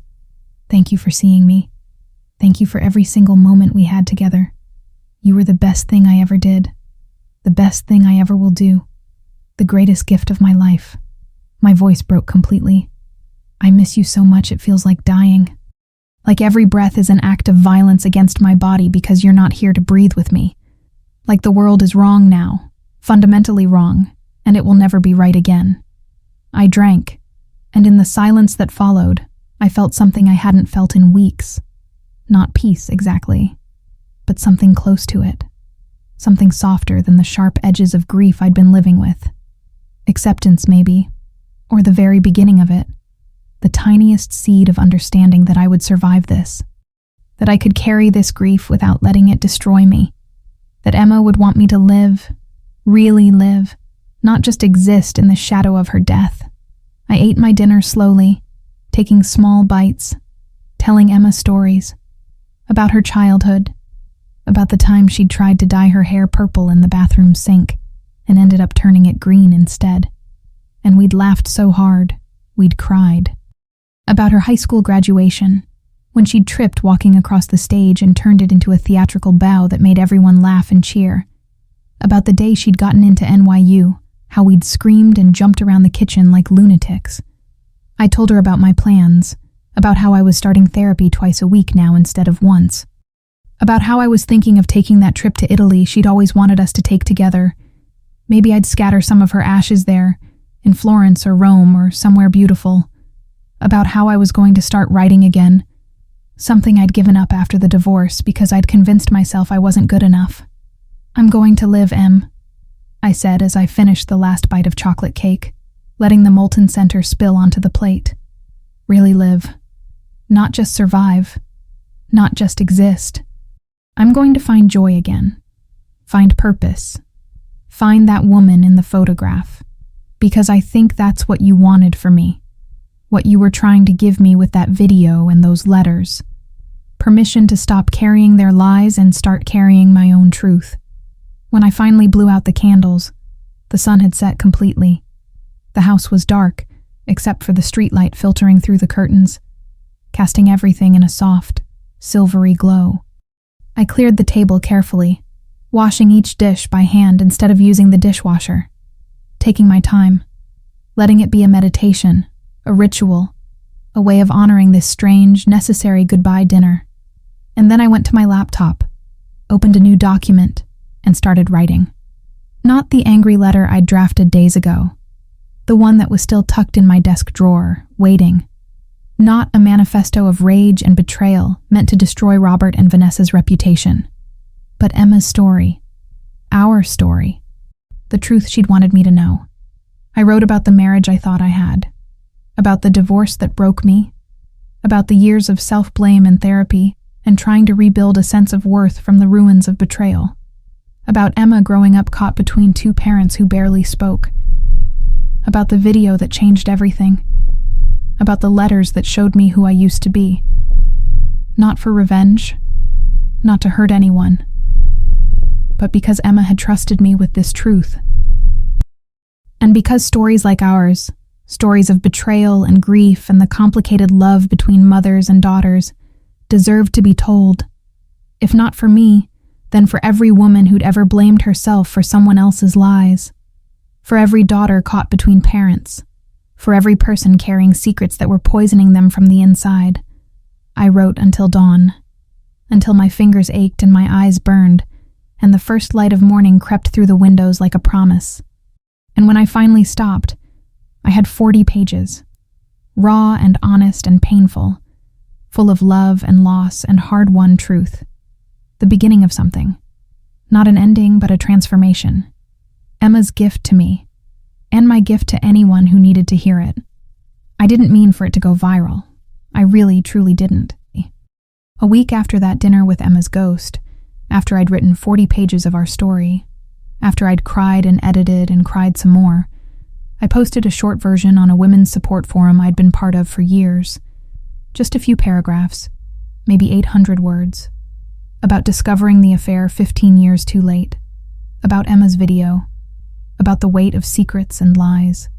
About how betrayal doesn't have an expiration date just because time has passed. I wrote it at 2 a.m. on a Wednesday, unable to sleep, needing to put the words somewhere other than the private document on my laptop that no one would ever see. I titled it simply, "My daughter told me the truth after she died." I expected maybe a few responses. Some words of comfort from internet strangers. Maybe some advice about grief counseling or divorce recovery groups, or how to process trauma that comes years after the fact. What I got was an avalanche. By the next morning, my post had over 10,000 views. By afternoon, 20,000. By evening, it had been shared to other forums, other platforms, other corners of the internet I didn't even know existed. The comments section exploded. Hundreds of responses. Women, and some men, sharing their own stories of betrayal, of lies uncovered years too late, of children caught in the middle of their parents' deceptions. "This is my story too," one woman wrote. "Except I found out about the affair from his mistress at his funeral. 20 years of marriage, 20 years of me thinking I wasn't enough. All a lie. He's been dead for 5 years and I'm still angry. My daughter knew for 3 years before she told me." Another shared. 3 years. She's in intensive therapy now because the guilt nearly destroyed her. She still won't forgive herself for lying to me, even though I've told her 1,000 times it wasn't her fault. Thank you for writing this. Thank you for making me feel less alone. I'm crying reading this at work. Someone else commented. I blamed myself for my divorce for a decade. A whole decade of therapy and self-help books, and trying to figure out what I did wrong. Then last year, I found out he'd been cheating with my sister. My sister. For years. And everyone knew but me. My whole family knew. And nobody told me because they didn't want to cause drama. And I'm still processing the betrayal, not just from him, but from everyone who kept the secret. The stories poured in, each one a variation of the same painful theme. Women who'd carried blame that was never theirs to carry. Children who'd kept secrets that poisoned them from the inside. Families built on foundations of lies that eventually crumbled, leaving destruction in their wake. My inbox was flooded. Friend requests on social media. Direct messages from women all over the world saying, "Thank you for your bravery. Thank you for speaking up. Thank you for making me feel less crazy." But then came the backlash. Anonymous messages started appearing. Cruel ones. Vicious ones. "You're just bitter and vindictive. This is your ex-husband's private life. You have no right to air his dirty laundry online. Get over it and move on." Imagine being so pathetic you need to trash your ex 15 years after a divorce. This is why men leave women like you. Get therapy. Your daughter would be ashamed of you for using her death to get attention on the internet. You're exploiting her memory for sympathy points. Disgusting. That last one nearly broke me. Hit me right in the vulnerable center of my grief-stricken heart. Because part of me wondered if it was true. Was I using Emma's death? Was I exploiting her pain for validation? For attention? For some twisted form of revenge disguised as healing? I almost deleted everything. Almost took down the post, shut down my social media accounts, retreated back into silence where it was safe.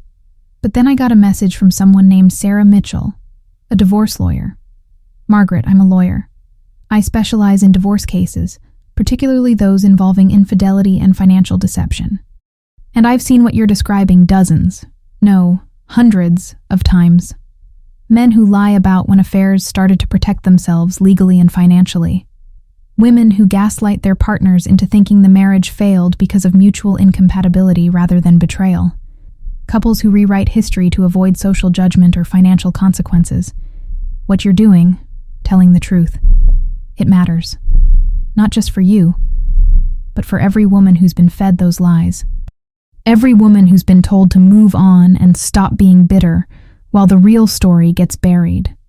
Every woman who's been made to feel crazy for suspecting what turned out to be true. You're not being vindictive, you're being honest. And that's terrifying to people who benefit from silence. People who've built their lives on secrets they need to stay buried. I deal with this professionally. And even I'm moved by your story. By Emma's story. Keep going. Keep telling the truth. You're helping more people than you know. Sarah Mitchell, family law attorney. I read that message 10 times, then 20. Let the words sink in and push back against the cruel voices telling me I was wrong, that I was bitter, that I was exploiting my daughter's memory. And then I made a decision. I took the 40 pages I'd written, Emma's story, our story, and I posted it. All of it.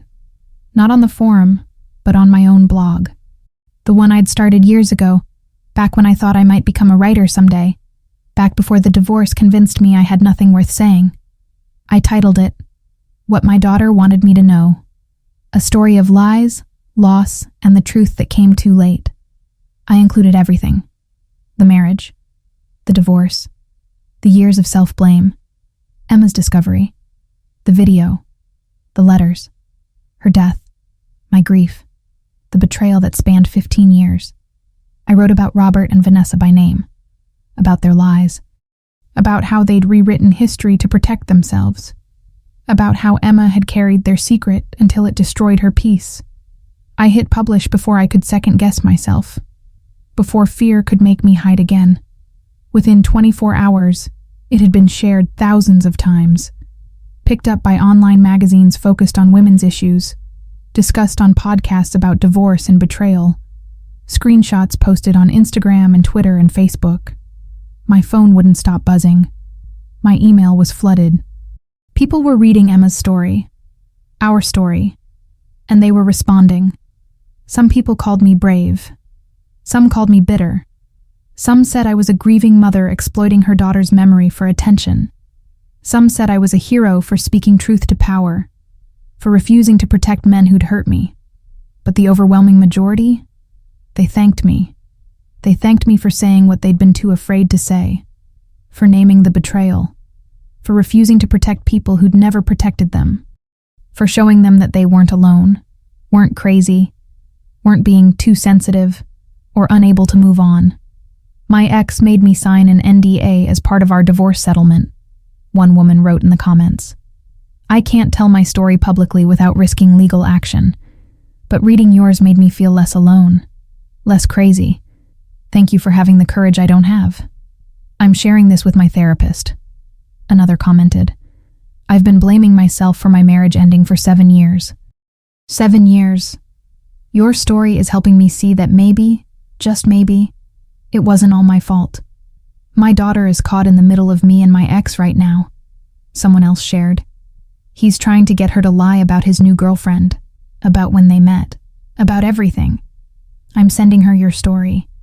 I want her to see what keeping those secrets can do. Thank you. That's when I realized this was bigger than Robert, bigger than Vanessa, bigger than even Emma, though she was at the center of it all. This was about every woman who'd been gaslit, manipulated, or silenced. Every woman who'd blamed herself for someone else's cruelty. Every person carrying secrets that were slowly killing them from the inside. And maybe, just maybe, Emma had known that. Maybe that's why she'd left me the video. Not just to free me from the lie, but to give me a truth powerful enough to free others too. 3 days after the post went viral, my sister called me. Robert's lawyer contacted me, Sarah said, her voice tight. He's threatening to sue you for defamation, claims you're damaging his reputation with lies, that everything you wrote is false and malicious." I laughed. It was the first real laugh I'd had in weeks. Full and genuine and almost joyful. "Let him sue," I said. "I have Emma's video. I have the photographs she found. I have her letters. I have the truth documented and backed up in multiple places. Let him try to bury it again. Let him try to call his own dead daughter a liar." Sarah was quiet for a moment. "Are you sure you want to do this, Maggie? This could get really ugly, really public, really brutal. He could make your life hell."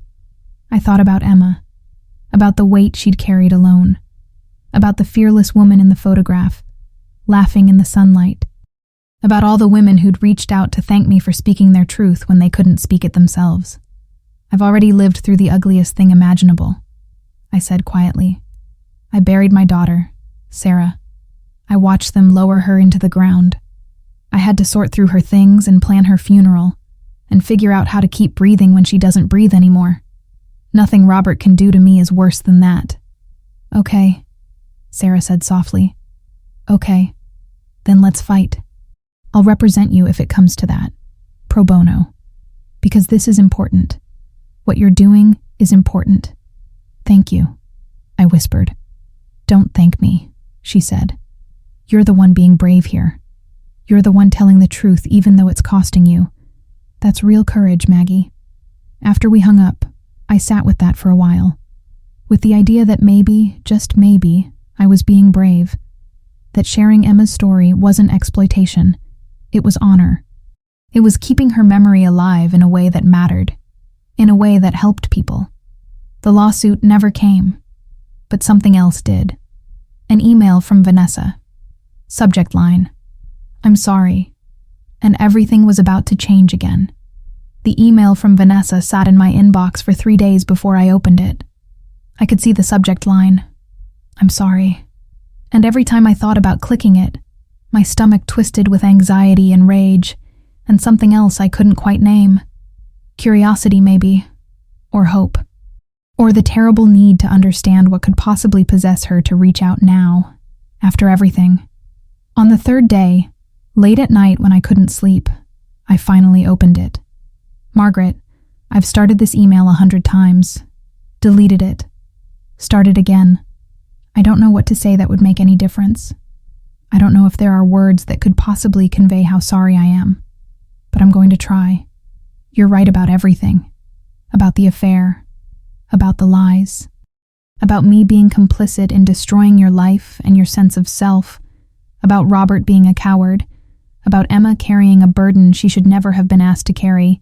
You're right about all of it. I've spent 15 years telling myself it wasn't that bad, that we fell in love and love isn't wrong, that you and Robert were already having problems before I came along, that the timing was unfortunate but not malicious. I've spent 15 years rewriting the story in my head so I could sleep at night, so I could look at myself in the mirror, so I could pretend I was a good person who'd just made some complicated choices. But reading your blog post, reading Emma's words, seeing her pain, understanding what our lies did to her, I can't pretend anymore.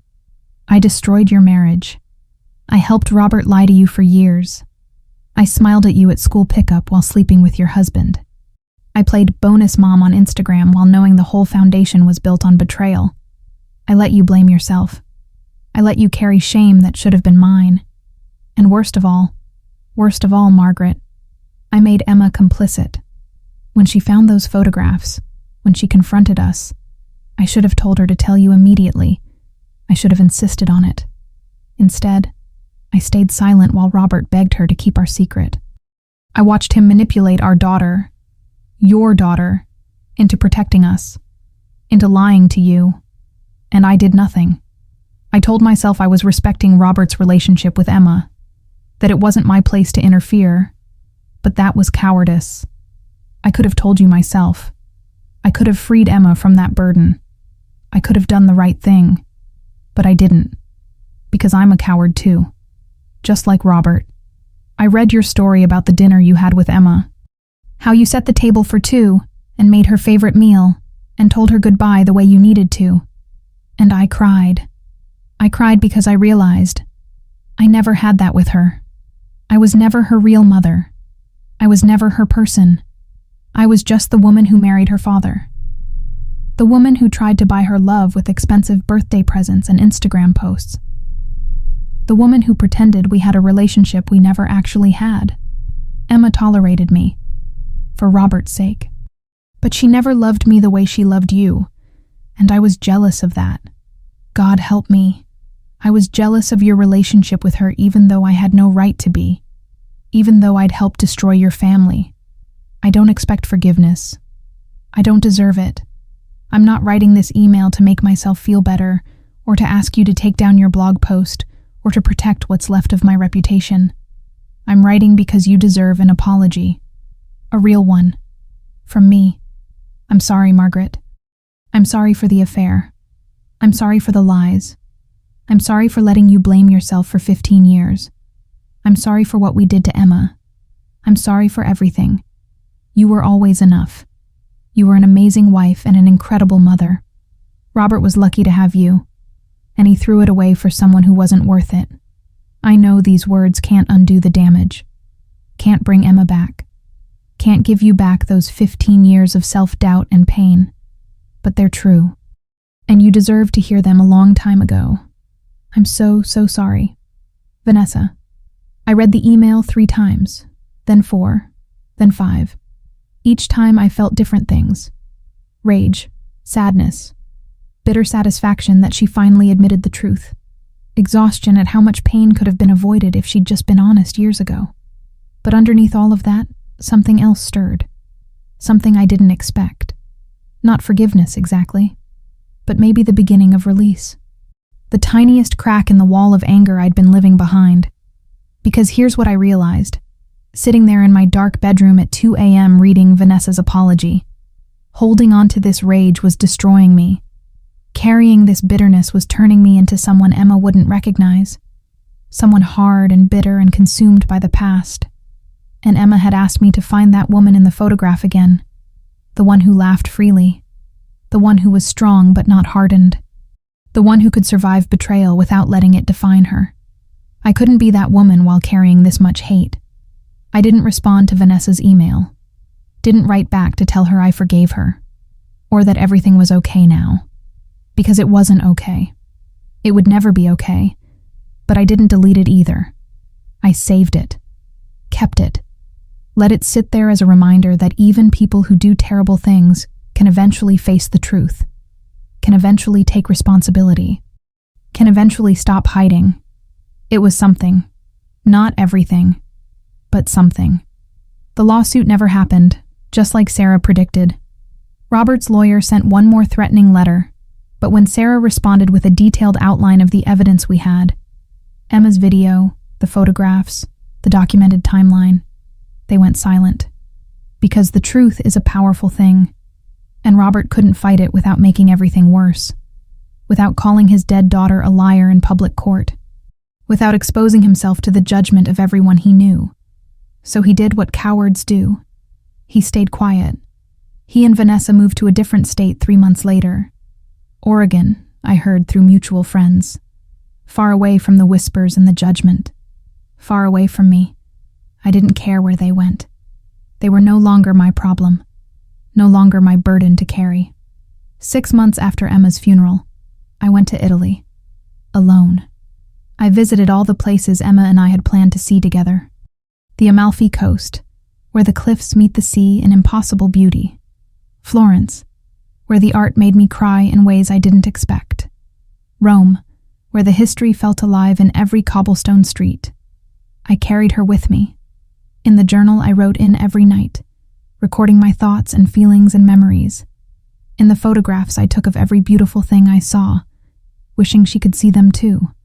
In the small silver locket around my neck that held a tiny picture of her face, her smile, her eyes that looked so much like mine. One evening, sitting in a cafe in Venice, watching the sunset paint the canals in shades of gold and pink and purple, I opened my laptop and read through the comments on my blog post. There were thousands now. The post had taken on a life of its own, shared and reshared, discussed in online communities and therapy groups and book clubs. One comment, posted just that morning, caught my eye. I'm 17. My parents just got divorced last month. My dad has been asking me to lie to my mom about when he met his new girlfriend. He says it will hurt her less if she thinks they met after the separation. I was going to do it. I didn't want to cause more pain. I didn't want to make things worse. But then I read your story, and I realized it's not my job to carry his lies. It's not my responsibility to protect him from the consequences of his choices. So I told my mom the truth yesterday. The whole truth. And she cried. But then she thanked me. She said she'd rather have painful truth than comfortable lies. Your daughter would be proud of you. You saved me from making the same mistake she did. Thank you. I closed the laptop and cried. Right there in the cafe. Tears streaming down my face while confused Italian tourists gave me concerned looks. But these weren't tears of grief. Not entirely. They were tears of gratitude, of purpose, of understanding that Emma's death, while senseless and devastating and unbearably cruel, had created something meaningful, had freed other daughters from carrying their father's secrets, had shown other women that they weren't broken, weren't failures, weren't responsible for someone else's betrayal. Emma's voice, through my words, was still helping people, still making a difference, still mattering. She was gone, and that would hurt forever. The Emma-shaped hole in my life would never be filled, but her truth lived on, and maybe that was enough. I'm writing this now from my living room, the same room where I opened that black velvet box what feels like a lifetime ago. The photograph of me laughing in the sunlight sits on my mantle now, in a beautiful frame I bought in Florence. A reminder of who I was and who I'm becoming again. Robert and Vanessa are still married, still living in Oregon, still presumably dealing with the fallout of their choices in whatever private ways they do. I don't think about them much anymore. They've lost their power over me, lost their ability to make me feel small or broken or less than. I started the Emma Clark Truth Project 3 months ago, a foundation that supports children caught in the crossfire of divorce, offering free counseling and resources, and a safe space to talk about the impossible position of being asked to keep secrets, or choose sides, or lie to protect their parents. The response has been overwhelming. We've already helped 63 children, 63 kids who don't have to carry burdens that aren't theirs, who can love both parents without betraying either one, who understand that honesty, even painful honesty, is better than comfortable lies. Emma would have loved this, would have volunteered every weekend, would have hugged every kid who walked through our doors and told them they were brave and strong and doing the right thing. I do it for her, in her name, with her memory guiding every decision. And me? I'm healing. Slowly. Imperfectly. With setbacks and hard days and moments when the grief still knocks me to my knees. But I'm also laughing again. Not the way I did in that photograph. Not yet. Maybe not ever quite like that. But genuine laughter that doesn't feel guilty or wrong. I'm dating someone new. A kind man who never knew Robert, who doesn't carry any of that history. I'm writing, really writing, working on a book about grief and truth, and the complicated love between mothers and daughters. I'm finding that woman in the photograph again, little by little, day by day. She's still here, still strong, still capable of joy even after unimaginable loss. Emma was right about everything. I was never broken, never insufficient, never the problem. I was just carrying lies that were never mine to carry. And now that I've set them down, now that I've told the truth, now that I've honored Emma's final gift to me, I'm finally free. Not free from grief. That will always be with me, woven into the fabric of who I am now. But free from shame, from self-blame, from the weight of someone else's betrayal. Emma gave me that freedom. Even in death, she was still protecting me, still loving me, still showing me the way home to myself. Sometimes, late at night, I sit on the porch where Emma used to write her poetry. I drink Earl Grey tea the way she liked it, and I talk to her, I tell her about the foundation, about the kids we're helping, about how her story is changing lives, freeing daughters, showing women their worth. I tell her about Italy, about the sunset in Venice, about how I scattered some of her ashes in the Tuscan hills where the light looked like liquid gold. I tell her I'm okay, that I'm healing, that I'm finding myself again. And sometimes, in the quiet, in the space between heartbeats, I swear I can hear her voice. I'm proud of you, Mom. You did it. You found her again. Maybe it's just the wind. Maybe it's just my grief-broken mind creating comfort where there is none. But I choose to believe it's her, watching over me. Proud of the woman I'm becoming. The woman she always knew I could be. The woman who survived the unsurvivable and came out stronger. Not unchanged, not undamaged, but whole again, in a new way. Whole enough to live, to love, to laugh, to honor her memory by refusing to let someone else's lies define me anymore. To everyone who's been with me through this story, thank you. For listening, for sharing your own truths, for reminding me that grief is not a journey we walk alone. Emma's foundation is real. The Emma Clark Truth Project. If you know a child who needs support, if you need support yourself, if you want to help us help others, reach out. We're here. We're listening. We're believing you. If my story meant something to you, please share it. Subscribe. Tell your own truth. Whatever it is, wherever it takes you. Because the secrets we keep to protect others end up destroying us. And we all, every single one of us, deserve better than that. Tell the truth. Even when it's hard. Especially when it's hard. Your voice matters. Your story matters. Your pain is real and valid and worthy of being spoken. From my healed and healing heart to yours, Margaret.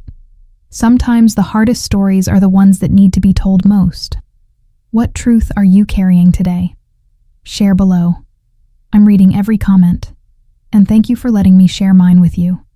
Please subscribe and stay connected. This conversation isn't over. It's just beginning.